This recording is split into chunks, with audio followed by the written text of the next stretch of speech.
皆さんこんにちはสุดท้ายในตอนนี้ซัมมุนังเดสខ្ញុំគឺសំណាង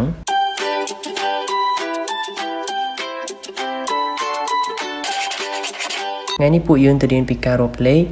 និងរបៀបអានលេខផ្សេងៗជាភាសាជប៉ុនでは早速始めましょうតោះមកខាងពេលយើងចាប់ផ្ដើមទាំងអស់គ្នាដំបូងយើងរៀនរាប់ពីលេខ1ដល់លេខ10សិនយើងចាប់ផ្ដើមលេខ1យើងហៅថា1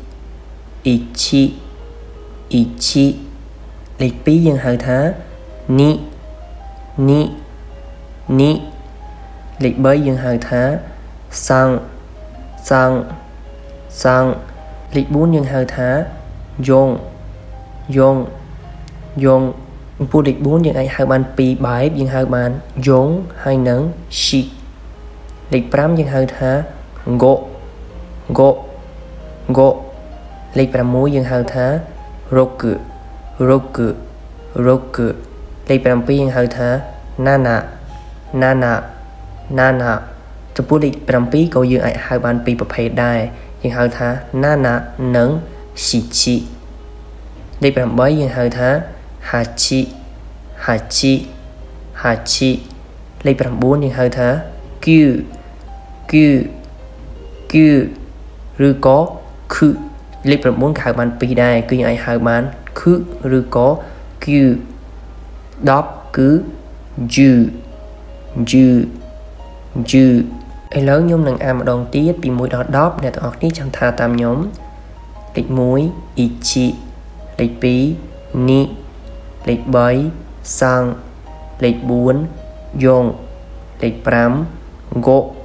លេខ6រកលេខ7ណាណាលេខ8ហាជីលេខ9គូលេខ10ជឺឥឡូវយើងបានរៀនពីលេខ1ដល់លេខ10រួចហើយអញ្ចឹងយើងจะរៀនលេខពី11ឡើងទៅម្ដងអញ្ចឹងចំពោះលេខ11គឺងាយស្រួលទេក្នុងភាសាជប៉ុនយើងគ្រាន់តែយកលេខ10បូកជាមួយនឹងលេខ1អញ្ចឹងយើងអានថា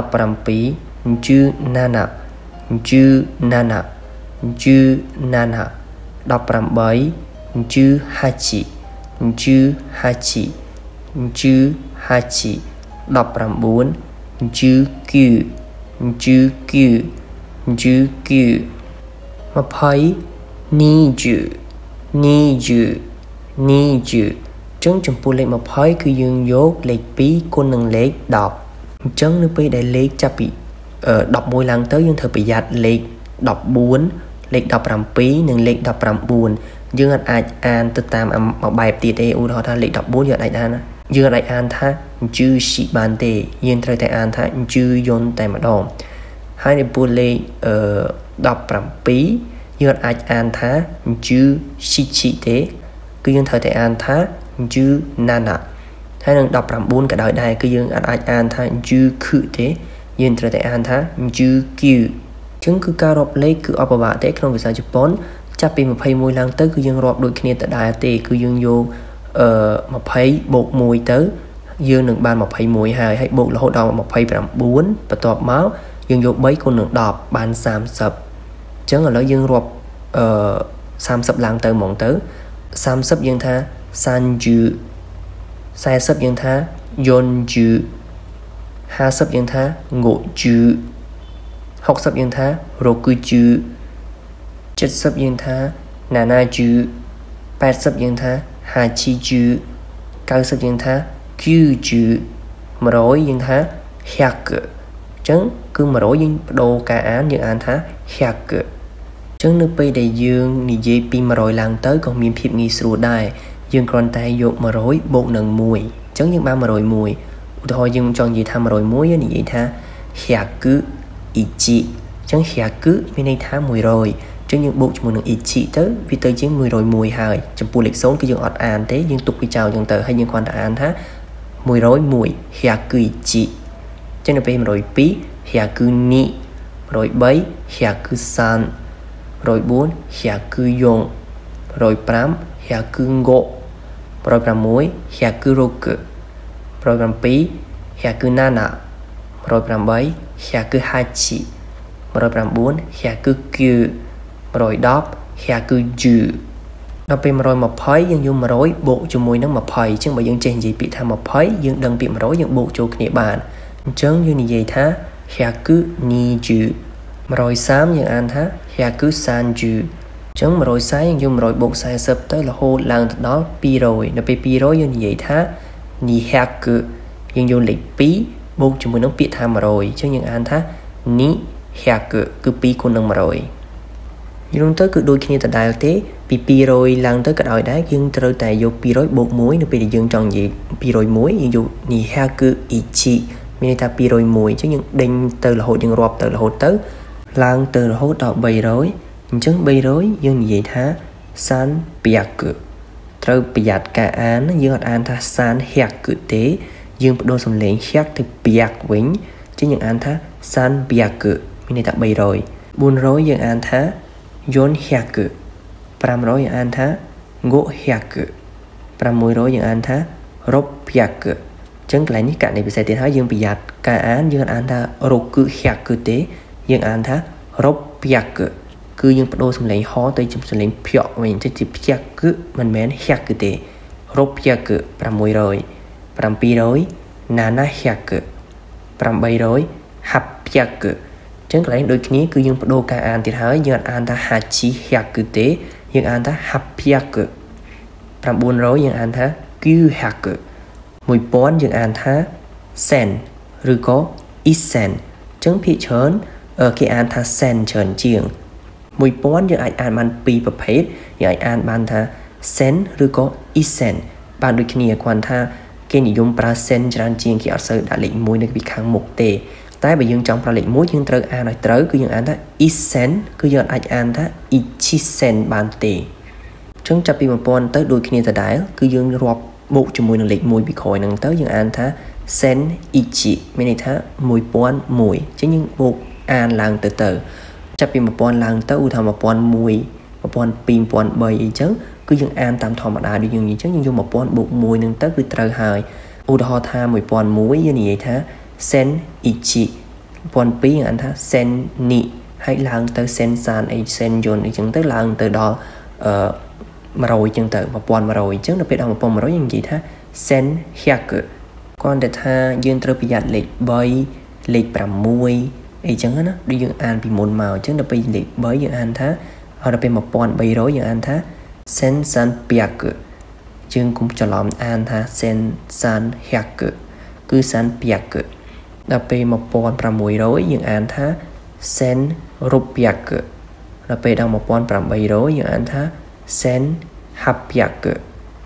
និយាយរួមទៅទាំងអស់គ្នាត្រូវចំណាំថានៅពេលយើងនិយាយតាក់ទងនឹងខ្ទង់រយយើងត្រូវប្រយ័ត្នលេខ300លេខ600ហើយនិងលេខ800ព្រោះវាមានការអានផ្លាស់ប្ដូរវាអត់អានតាមហែកគឺលេខ100ហ្នឹងទេមិញយើងនិយាយតាក់ទងទៅនឹងលេខ1000ហើយអញ្ចឹងឥឡូវយើងទៅរៀនលេខ10000ម្ដងអញ្ចឹងលេខ10000ជប៉ុនគេថា ichiman យើងត្រូវតែនិយាយថា ichiman យើងអាចនិយាយថា man ទៅទេព្រោះ man ហ្នឹងគឺមានន័យថា10000តែបើយើងចង់ថា10000គឺអត់ដូច sen មិញទេគឺយើងត្រូវតែដាក់លេខ1ពីមុខត្រូវតែនិយាយថា ichiman អត់អាចនិយាយថា man មួយម៉ាត់ទេគឺអត់យល់ថាមានន័យថាម៉េចទេអញ្ចឹងឧទាហរណ៍នៅពេលដែលយើងចង់និយាយថា 13300 យើងនិយាយថា ichiman sansen sanpiak ម្ដងទៀត ichiman sansen sanpiak ចឹងបន្ទាប់ពីលេខ 10000 គឺយើងដល់1សែនចឹង1សែនចំពោះភាសាជប៉ុនគឺអត់មានពាក្យ1សែនទេគឺគេប្រើពាក្យថា 100,000 ចឹងយើងនិយាយថា 10,000 យើងត្រូវដឹងថា 10,000 គឺស្មើនឹង1សែនរបស់យើងនឹងឯងទីខ្មែរយើងពេលខ្លះយើងអាចនិយាយថា 10,000 ដែរចឹងដល់ពេលយើងចង់និយាយថា 110,000 គឺយើងគ្រាន់តែដាក់ពាក្យថា juichi ហើយបូកនឹងពាក្យថា man ចឹងទៅជា juichiman គឺមានន័យថា 110,000 ឬក៏1សែន 10000 នឹងឯង ដល់ពេល20ម៉ឺនយើងនិយាយថា 20ម៉ាន់ 30ម៉ឺន 30ម៉ាន់ 40ម៉ឺន 40ម៉ាន់ 50ម៉ឺន 50ម៉ាន់ 60ម៉ឺន 60ម៉ាន់ 70ម៉ឺន 70ម៉ាន់ 80ម៉ឺន 80ម៉ាន់ 90ម៉ឺន 90ម៉ាន់ 100ម៉ឺន គឺ100ម៉ាន់ អញ្ចឹងចំពោះ100ម៉ឺនគឺយើងនិយាយចឹងមក100ម៉ឺន100ម៉ាន់គឺស្មើនឹង1លានរបស់យើងអញ្ចឹងជប៉ុនក៏អត់មានពាក្យ1លានដែរជប៉ុនគឺអត់មានពាក្យ1លាននិង1សែនទេគឺគេប្រើ10ម៉ឺនហើយនឹង100ម៉ឺនឥឡូវនេះយើងបានរៀនរាប់លេខពីលេខ1ដល់លេខ1លានរួចមកហើយអញ្ចឹងឥឡូវយើងទៅរៀនអានលេខផ្សេងទៀតឥឡូវយើងទៅរៀនពីការហៅឈ្មោះរបស់លេខឧទាហរណ៍ថាលេខហ្នឹងលេខសេសលេខហ្នឹងលេខគូយើងហៅថាម៉េចអញ្ចឹងលេខសេសជប៉ុនគេថាគីស៊ឺយើងអានថាគីស៊ឺមានន័យថាលេខសេសអញ្ចឹងលេខសេសដូចលេខ1លេខ3លេខ5លេខ7អីចឹងទៅលេខ9ចាប់ពេលទៅលេខគូយើងអានថាងឺស៊ឺមានន័យថាលេខគូដូចលេខ2លេខ4លេខ6លេខ8លេខ10អញ្ចឹងយើងត្រូវដឹងឈ្មោះថាគីស៊ឺមានន័យថាលេខសេសងឺស៊ឺគឺលេខគូចឹងពេលគេនិយាយយើងស្ដាប់បានថាអូគេចង់និយាយពីលេខគូឬក៏លេខសេសបន្ទាប់មកទៀតយើងរៀនតាក់ទងទៅនឹងភាគរយអញ្ចឹងយើងឃើញសញ្ញាភាគរយអញ្ចឹងខ្មែរយើងអានថាប្រមាណភាគរយឧទាហរណ៍ថា 10% អញ្ចឹងទៅយើងអានថា 10% អញ្ចឹងជប៉ុនគឺគេអានដូចគ្នាដែរគេអានថា 10% កន្លែងនេះសញ្ញាភាគរយហ្នឹងគឺក្នុងភាសាជប៉ុនគឺគេប្រើពាក្យថា percent គឺមកពីពាក្យអង់គ្លេសអញ្ចឹងគឺយើងប្រើអញ្ចឹងយើងអានអញ្ចឹងមកហើយយើងឃើញលេខប្រមាណយើងអានលេខហើយបូកជាមួយនឹង percent ទៅគឺមានន័យថាជាភាគរយហើយឧទាហរណ៍ថា 20% យើងអានថា 20% 45% អញ្ចឹងទៅ45% ហើយដល់ពេល 100%គឺ 100% បន្ទាប់មកយើងទៅរៀនពីប្រភាគឧទាហរណ៍ថាតើប្រភាគយើងហៅជាភាសាជប៉ុនថាម៉េចឧទាហរណ៍ថា1ភាគ2អញ្ចឹងពេលខ្មែរយើងថា1ភាគ2អញ្ចឹងយើងពិបាកបន្តិចដោយសារតែខ្មែរយើងមួយជប៉ុនគឺបច្ច្រាស់គ្នាជប៉ុនគេអត់ហៅពីលើគេហៅពីក្រោមឡើងទៅគេហៅពីភាគបែងឡើងទៅភាសាជប៉ុនគឺគេហៅពីភាគបែងទៅភាគយកអញ្ចឹងហើយគេហៅ ni bunno ichi អញ្ចឹងយើងចង់និយាយថា1ភាគ2គឺយើងអាចនិយាយលេខ1មុននេះគឺយើងត្រូវតែនិយាយលេខ2មុនមានន័យថាយើងនិយាយភាគបែងហើយមិនយើងនិយាយភាគយកអញ្ចឹងដោយប្រើពាក្យថា ni bunno ប្រើពាក្យថា ni ដាក់លេខហើយបូកពាក្យថា bunno ហើយដាក់លេខមួយទៀតដែលយើងចង់និយាយភាគយកហ្នឹងអញ្ចឹង ni bunno ichi មានន័យថា1ភាគ2អញ្ចឹងកន្លែងនេះយើងស្ដាប់ដំបូងរៀងច្រឡំដោយសារតែយើងឮលេខ2មុនយើងស្មានតែលេខ2នៅពីលើអញ្ចឹងដោយសារតែយើងប្រើខ្មែរយើងប្រើលេខ1ភាគ2គេជប៉ុនគឺគេនិយាយពី2និយាយពីភាគបែងមុនហើយបានគេទៅនិយាយភាគយកវិញចុះឧទាហរណ៍ផ្សេងទៀតឧទាហរណ៍ថា3ភាគ4អញ្ចឹង3ភាគ4យើងនិយាយថា yon bunno san 5ភាគ2 ni bunno go ចុះឧទាហរណ៍ថាលេខក្បៀសវាលេខរៀងចាដាច់ទៅវាមានក្បៀសអញ្ចឹងនៅពេលយើងក្បៀសយើងហាក់ឧទាហរណ៍ថា 0.2 ឬក៏ 0.20 អញ្ចឹងយើងអានថា reten ni ពូលេខ0ខាងក្រោយយើងអត់អានទេយើងគ្រាន់តែអានថា reten ni អញ្ចឹងលេខ0ភាសាជប៉ុនគេអានបាន2យើងអាចអានថា0ឬក៏ re អញ្ចឹងកន្លែងនេះreten ni ten អញ្ចឹង ten មួយហ្នឹងគឺមានន័យថាក្បៀសព្រោះថាយើងនិយាយថា0.2អញ្ចឹងយើងនិយាយថា reten ni អញ្ចឹង ten ហ្នឹងគឺបញ្ជាក់ថាក្បៀសឧទាហរណ៍ផ្សេងទៀតឧទាហរណ៍ថា2.25 អញ្ចឹងយើងនិយាយថា ni ten ni go យើងអានថាni ten ni jugo ទេអញ្ចឹងភាសាជប៉ុនខុសពីយើងអានថា 2.25 តែជប៉ុនគឺអត់អានខាងក្រោយក្បៀសគេអត់អានចូលគ្នាទេមានន័យថាគេអានដាច់ពីគ្នាគេអានមួយគេអានថា 25 អញ្ចឹង 2.25 យើងអានខ្មែរ 2.25 អញ្ចឹងយើងអានជប៉ុន ni ten ni go អត់អាចអានថា ni ten ni jugo ទេឧទាហរណ៍ផ្សេងទៀត 5.45% អញ្ចឹងយើងនិយាយថា go ten yon go percent អត់អានថា go ten yon jugo percent ទេឥឡូវយើងទៅរៀនពីរបៀបនិយាយពីលុយជាភាសាជប៉ុនជួនឧទាហរណ៍ថាយើងចង់និយាយថា $2ចឹងយើងនិយាយថា2 $ចឹង$គឺមានន័យថាដុល្លារចឹងបើ$5 $5ចុះបើសិនជា$2.25យើងនិយាយថា$2.25សេនតចឹងចំពោះលុយពេលយើងអានជាលុយគឺយើងអាននៅខាងក្រោយក្បៀសយើងអានចូលគ្នាឧទាហរណ៍ថា$2.25យើងអានថា$2.25សេនដូចខ្មែរយ៉ាងដែរគឺយើងអានថា$2.25សេនតសេនតនោះគឺសេនហ្នឹងឯងចឹងចំពោះលុយជប៉ុនគឺយើងអានថា yen ចឹង yen ហ្នឹងគឺរូបិយប័ណ្ណរបស់ជប៉ុនចឹងហើយបើយើងចង់និយាយថាឧទាហរណ៍ sen yen មានន័យថា1000 yen ចឹងយើងគិតជាលុយដុល្លារវាប្រហែលជា9នាខ្ទង់9នាអីហ្នឹងឯងគាត់ថារបៀបអានគឺយើងអានថា sen yen ហើយឧទាហរណ៍ថា500 yen យើងអានថា500 yen នៅពេលដែលយើងចង់និយាយពីលុយខ្មែររបស់យើងគឺយើងអាចប្រើពាក្យថា riel យើងប្រើពាក្យ riel មានន័យថាលុយរៀលរបស់យើងហ្នឹងអញ្ចឹងយើងនិយាយថា sen riel មានន័យថា1000 riel ឬក៏1万riel មានន័យថា10000 riel យើងគ្រាន់តែដាក់ចំនួនលុយចំនួនលេខពីមុខមកហើយបូកនឹង riel ទៅគឺយើងអាចនិយាយពីលុយខ្មែរយើងបានហើយいかがでしたかយ៉ាងម៉េចអ្នកទាំងអស់គ្នាមេរៀនថ្ងៃនេះ